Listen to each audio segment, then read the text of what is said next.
ഈ എല്ലാ സംഗതികൾക്കും മറുപടി പറയാൻ പുറപ്പെട്ടാൽ അത് അവരുടെ ഒരു അജണ്ട നടപ്പാകലാവും. കാരണം ഇല്ലാത്തൊരു കാര്യം ഉന്നയിക്കുക, അങ്ങനെ ഉന്നയിച്ചിട്ട് അതിനകത്ത് LDFനെ കുടുക്കിയിടുക. LDF നാടിന്റെ വികസനത്തെ പറ്റി പറയാതിരിക്കുക. നാടിന്റെ വികസനത്തെ പറ്റി പറയുന്നത് ഇവർക്ക് പ്രയാസം സൃഷ്ടിക്കും എന്നാണ് അവർ കാണുന്നത്. അതിനുവേണ്ടിയുള്ള ചില കുതന്ത്രങ്ങളാണ് ഇപ്പോൾ പ്രയോഗിച്ചുകൊണ്ടിരിക്കുന്നത്. ഇപ്പം എല്ലാ കാര്യത്തിലും നമ്മുടെ രമേശ് ചെന്നിത്തല ചിലരോട് മത്സരിച്ചുകൊണ്ടിരിക്കുന്ന കാലമാണ്. അങ്ങനെ മത്സരിച്ചുകൊണ്ടിരിക്കുന്ന ഈ അഴിമതി കാര്യങ്ങൾ ഉന്നയിച്ച് അത് നുണ എന്ന രീതിയിൽ നല്ല രീതിയിൽ കെട്ടിച്ചമച്ച് ഉന്നയിക്കുക, അതിലും മത്സരിച്ചുകൊണ്ടിരിക്കുക. പക്ഷെ ഇവർക്കൊക്കെയുള്ള ഒരു ഗുണം കണ്ടാലും കൊണ്ടാലും പഠിക്കില്ല എന്നുള്ളതാണ്. നമ്മുടെ ഹൈക്കോടതിയുടെ ഭാഗത്തു നിന്ന് എത്ര നിശിതമായ വിമർശനമാണ് ഇവർക്ക് നേരിടേണ്ടി വന്നത്. നിങ്ങൾ എന്തിനാണ് ഹൈക്കോടതിയിലേക്ക് വരുന്നതെന്ന് തന്നെ ചോദിച്ചില്ലേ? ചീഫ് പോപ്പുലാരിറ്റിക്ക് വേണ്ടി വരുന്നതല്ലേ എന്ന് ചോദിക്കുന്ന നിലയുണ്ടായില്ലേ? ഉത്തരവാദപ്പെട്ട രാഷ്ട്രീയ നേതാവിന് ലഭിച്ച ഏറ്റവും കടുത്ത വിമർശനമായിരുന്നില്ലേ അത്? ഇവിടെ നമ്മൾ കാണുന്നത് 4415 സഹകരണ സ്ഥാപനങ്ങളാണ്. അവയിൽ പൊതുവായ സോഫ്റ്റ്വെയർ നടപ്പാക്കണം. അത് നേരത്തെ ആലോചിച്ചുകൊണ്ടിരിക്കുന്ന കാര്യമാണ്. അതിനായി 2021 ടെൻഡർ, ആ ടെൻഡർ അനുസരിച്ച് 206 കോടി രൂപക്ക് ടാറ്റ കൺസൾട്ടൻസി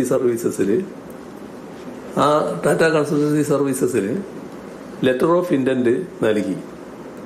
പക്ഷേ 2024 ഒക്ടോബറിൽ അവർ ഏകപക്ഷീയമായി പിന്മാറി. ഇത് ഒന്നുകൂടി ശ്രദ്ധിച്ചോളി. 2024 അവര് പിൻവാങ്ങുന്നത്. 2021 ടെൻഡർ.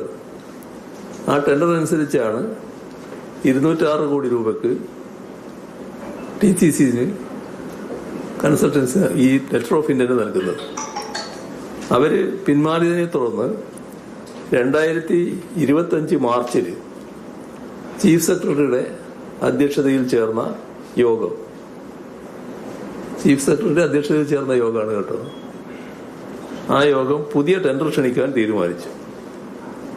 അങ്ങനെ പുതിയ ടെൻഡർ ക്ഷണിച്ചു.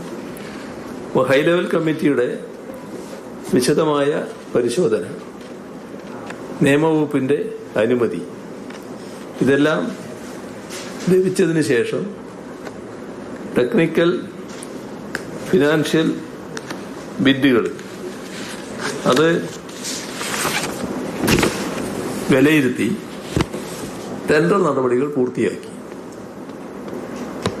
അതോടൊപ്പം ഹൈക്കോടതിയും ടെൻഡർ നടപടികൾ തുടരാനും വിജയിച്ച ബിഡർക്ക് അവാർഡ് നൽകാനും അനുമതി നൽകി.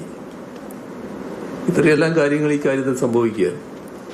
പുതിയ പദ്ധതിയിലെ ഡാറ്റയും സോഴ്സ് കോഡും സർക്കാരിന്റെ ഉടമസ്ഥതയിൽ നിലനിൽക്കുന്നതാണ് ഏറ്റവും വലിയ പ്രത്യേകത. മുൻ സാസ് മാതൃകയിൽ ഇതുണ്ടായിരുന്നില്ല. ആ മാതൃകയിൽ പോയിരുന്നുവെങ്കിൽ സഹകരണ മേഖലയിൽ വ്യാപിപ്പിക്കാൻ ഏകദേശം 1000 കോടി രൂപ ചെലവ് വരുമായിരുന്നു ഈ പദ്ധതി മുഴുവൻ സഹകരണ സ്ഥാപനങ്ങളിലും എത്തിക്കുന്നത്. ഇപ്പോൾ ഏകദേശം 23,000 സഹകരണ സംഘങ്ങളിലേക്കും കുറഞ്ഞ ചെലവിൽ സോഫ്റ്റ്വെയർ വ്യാപിപ്പിക്കാൻ കഴിയും. മറ്റ് കമ്പനികളെ ഒഴിവാക്കിയെന്ന ആരോപണം തെറ്റാണ്. ഏകദേശം 45 കമ്പനികൾക്ക് കൺസോർഷ്യം രൂപത്തിൽ പങ്കെടുക്കാൻ അവസരം നൽകിയിരുന്നു. സാങ്കേതിക വിലയിരുത്തലിന് യോഗ്യമായ കമ്പനിക്ക് ഉയർന്ന മാർക്ക് ലഭിച്ചു.